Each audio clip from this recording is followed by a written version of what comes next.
Welcome to Mupdates, your monthly Medfield Updates. I'm Audrey Ensor, and in this episode, we're covering August 2020. To start off, I want to remind you that we have a state primary coming up on September 1st. Make sure to get out and vote. There will be voting on Election Day at the center. There will also be early voting at Town Hall from August 22nd through August 28th. You can also request a mail-in ballot up until 5 p.m. on August 26th.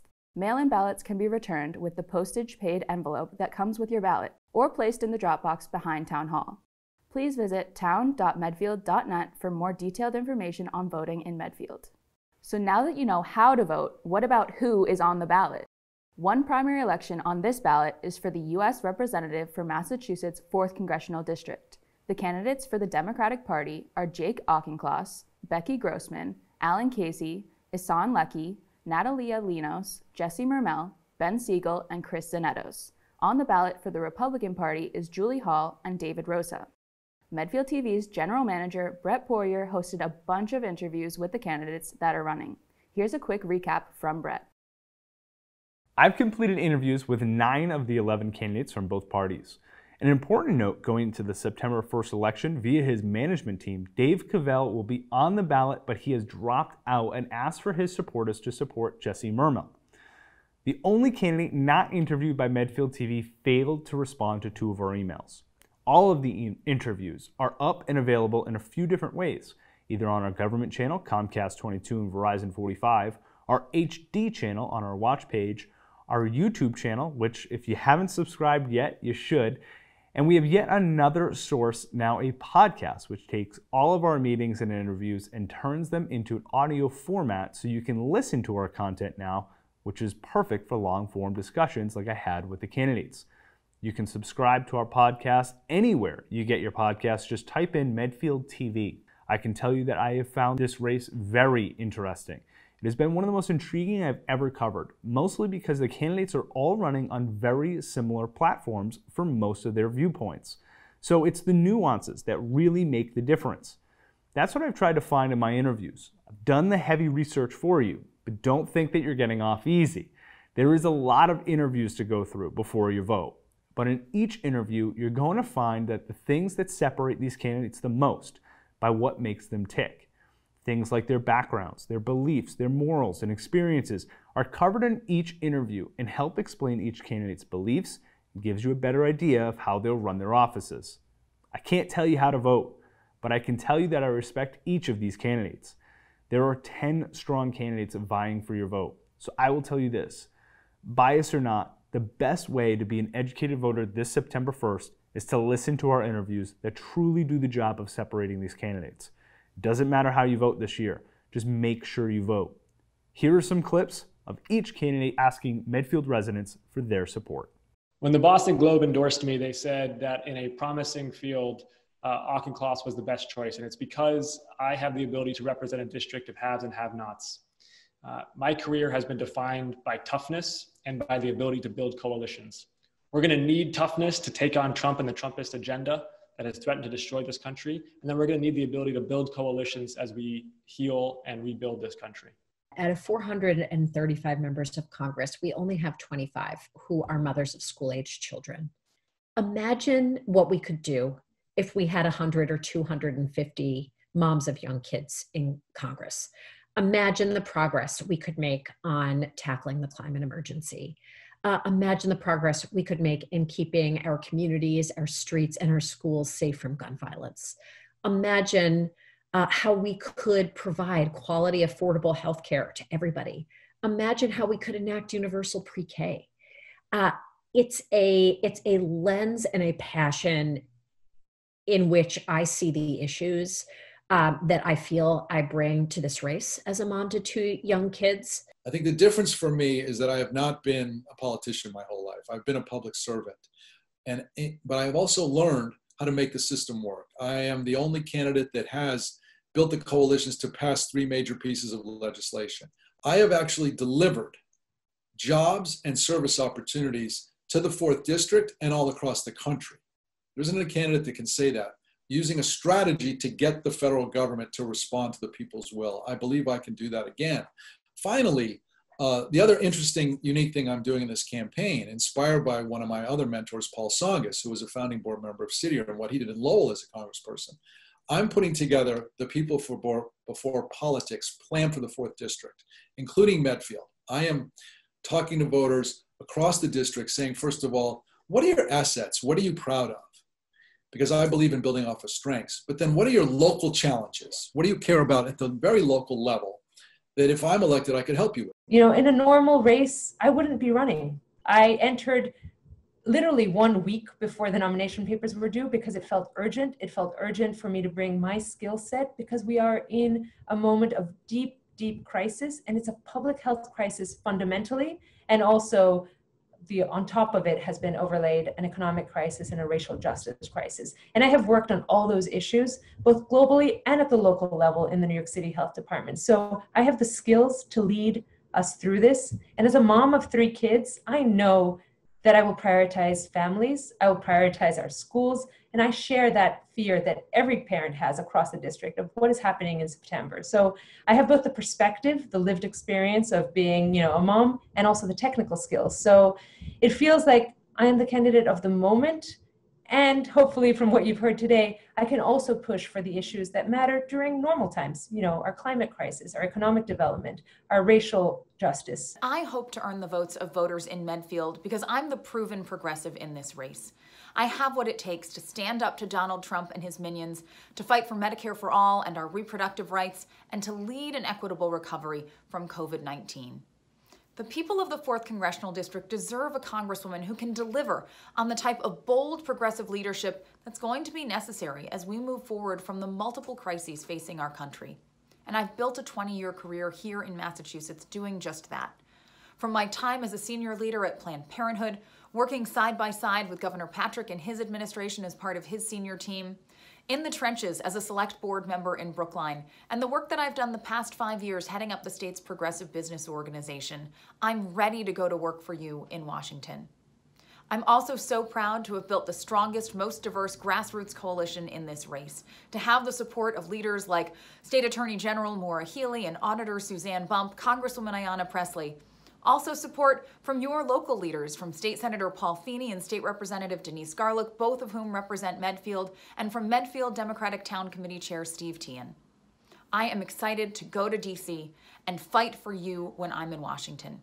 If you truly believe that it's about time that Medfield has a voice at the table, that the everyday citizens of Medfield and residents of Medfield need to have their voice amplified, then I'm your candidate, and vote for Ben Siegel either early August 22nd to the 28th or on September 1st. If you believe it's time that we actually have a diverse candidate who truly understands the diverse perspectives of the community, then vote Ben Siegel. If you believe that we need someone who doesn't just talk about diversity, but advances diversity, equity, inclusion, then vote Ben Siegel. And if you believe it's time that we had a leader who's a bridge builder, a unifier, and a connector who wants to make real, meaningful change, not just in the short term, but the long term, then I ask you, follow us on Facebook and LinkedIn and Twitter. Go to our website at bensiegelforcongress.com and vote for us either in early elections, by mail, or on September 1st.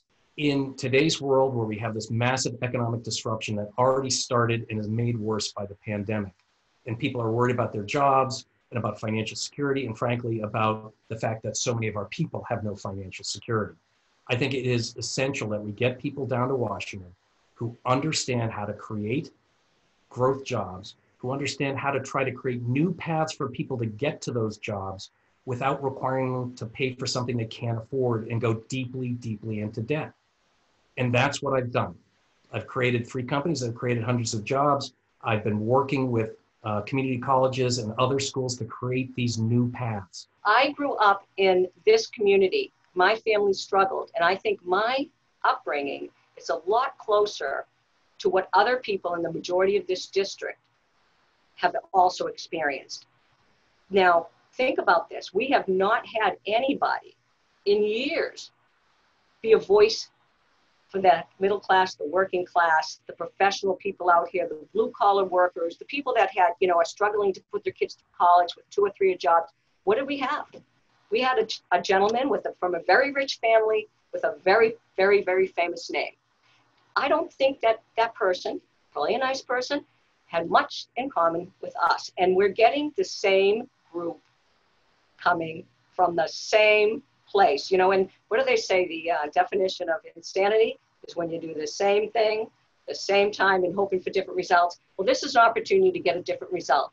And hopefully the result that you would like to have, somebody that can be a voice for us out here, that has more in common with you, is going to listen to you, has been part of you, experienced these challenges that you have had, and will be able to represent your voice when I do go to Congress.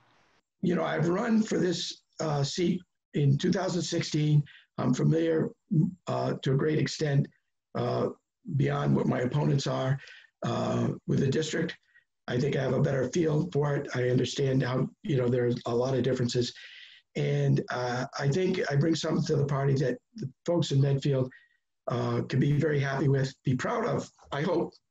And I say, now, as an example, when the first day you could pick up your nomination papers, the first minute the door was opened, I was in there.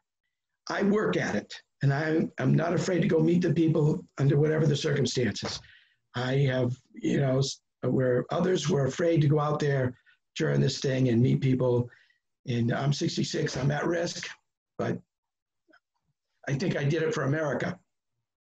Those interviews can be seen in full on our watch page, medfield.tv/watch, or on our YouTube channel, Medfield TV. We've also started a podcast to make interviews and meetings even more accessible. You can find us on Spotify and Apple Podcasts as Medfield TV.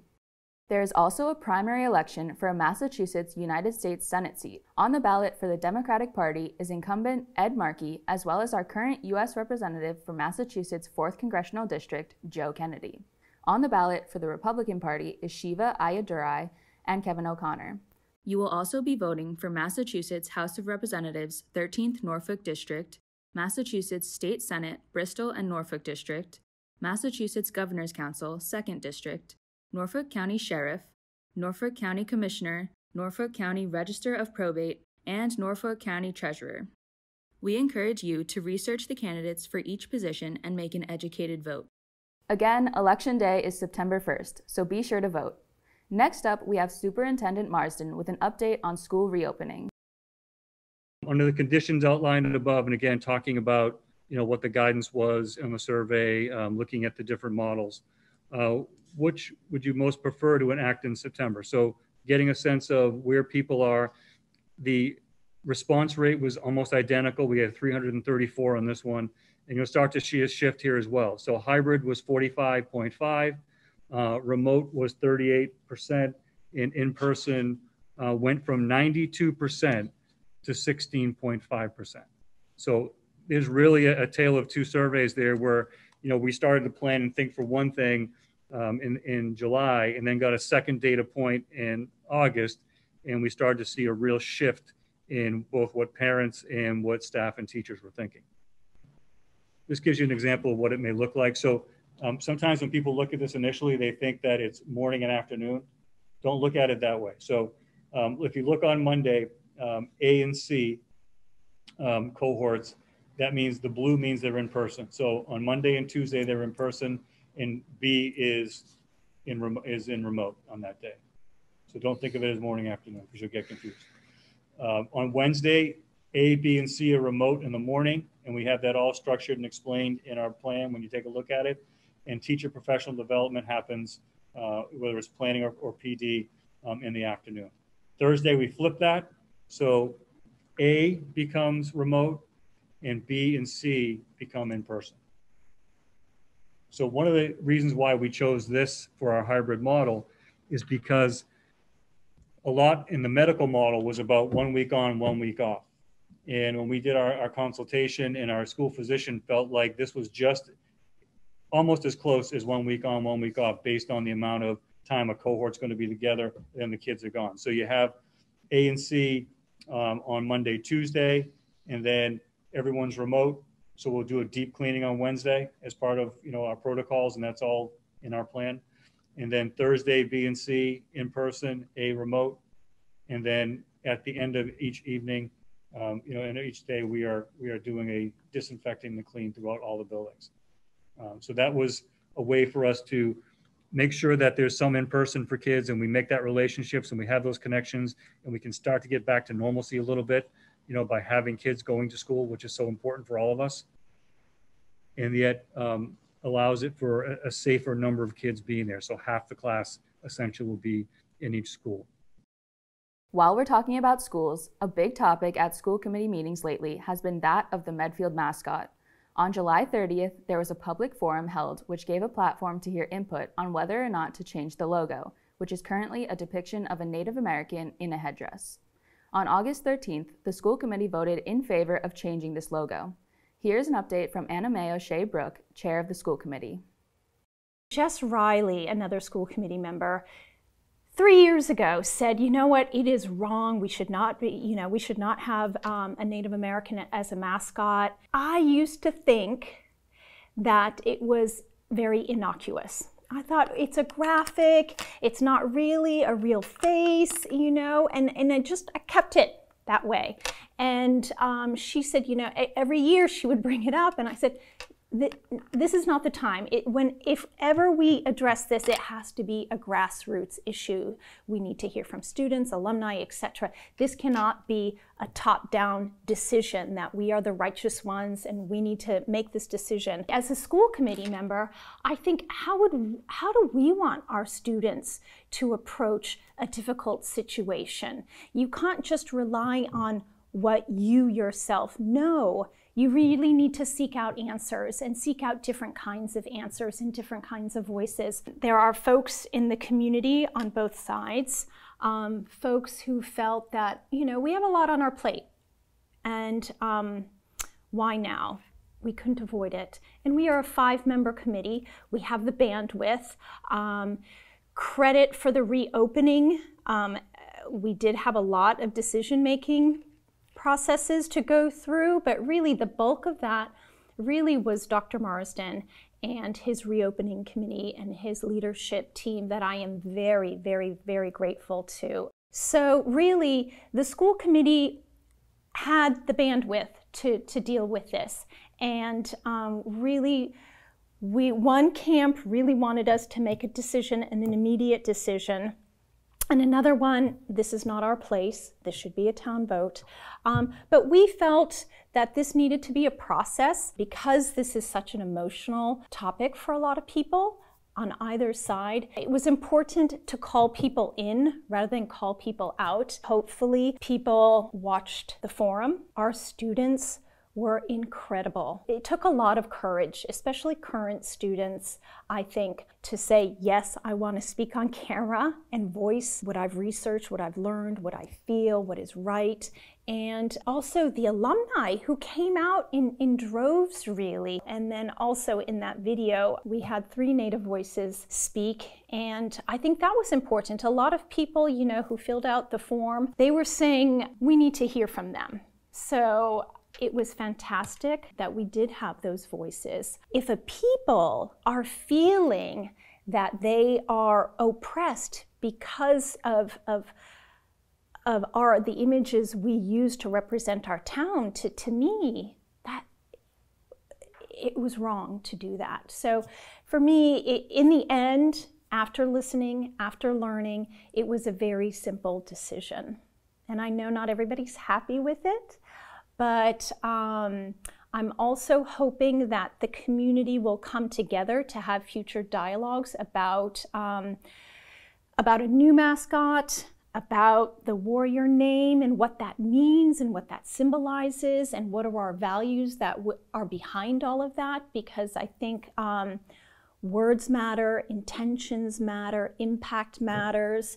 So our plan is really to bring in the community, and hopefully folks on both sides will be part of the process. So in the motion that Jess Riley wrote and read, we have a year to process. However, we did ask Dr. Marsden to send out a memo to all staff members and coaches. The intention is to get the word out to those community folks and also the PTO. It's going to cost a lot of money, and we haven't gone through that just yet in terms of the actual cost to replace all the uniforms, the scoreboards, but the community, or the school, I should say, has been transitioning over the years. So you'll notice that on the turf that we built a couple of years ago, that has the M, the block M. Our new website that was done a year and a half ago or so,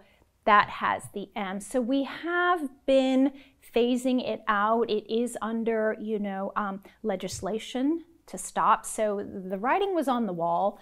So I'm grateful that those steps have been taken. However, more steps need to be taken. That financial burden of replacing everything, we cannot afford that right now. And so I think if it's a phased in process, it'll be easier to digest. And but it's important to let people like the PTO who run their own fundraisers, and make up their own t-shirts and things like that to really get that word out. School committee meetings are available in full on our watch page, medfield.tv/watch, or on our YouTube channel, Medfield TV. A group of residents worked with Medfield TV on a PSA called More Than a Mascot, as well as a longer form video called Beyond the Mascot. These videos provide testimonials from residents, students, parents, teachers, and local Native representatives to explain why the mascot should be changed. These are available on our watch page and YouTube channel. Next up, we have Pete Peterson from the Board of Selectmen discussing the affordable housing threshold. What the town basically did after the scare from the 200-unit behemoth was to actively pursue affordable housing, and that was done in a couple of ways. One was that the town agreed to bond $1 million to put towards the development of affordable housing. We created an affordable housing trust and an affordable housing committee to administer the process. They got very active. They were hugely successful in because the town was opening the doors to development. For instance, the man at the Gifford school site, Hillside Apartments, he had previously asked the town if the town would allow him to build apartments there, and the town had said no to him. But that all of a sudden it was a different environment. The town was looking to get affordable housing, so he approaches the town, and the town is saying, yes, okay, this time we're willing to consider it now. It was a process really where the town didn't have to spend a lot of its $1 million, I don't think. I don't know the exact amount that got spent. Some of that got spent for some attorney's fees and some planning money, I think, on some of the projects. But for the most part, I don't think much of the $1 million got spent. Instead, what happened was really that the door was opened by the town and to the developers saying, we're interested in you building affordable housing in our town, and we'll work with you to make it happen. And so that as a result of that, we got the two Borelli projects on North Street. We got the Hillside Apartments on 27 next to the Gifford School. On the Legion site, there are 56 units that were just approved of affordable housing. And that's going to be an entirely rental project as well. And that's the one that was approved within the past month or two.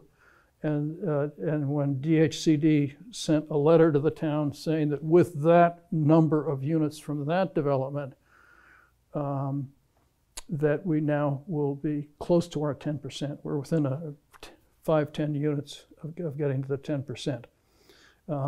So basically the town strategy turned out to be just a willingness to consider affordable housing in a way that it had not considered it before. And the developers who had the parcels of land then came forward with their plans to develop the housing on their own, and the town basically did not have to spend a lot of money to get a lot of affordable housing built.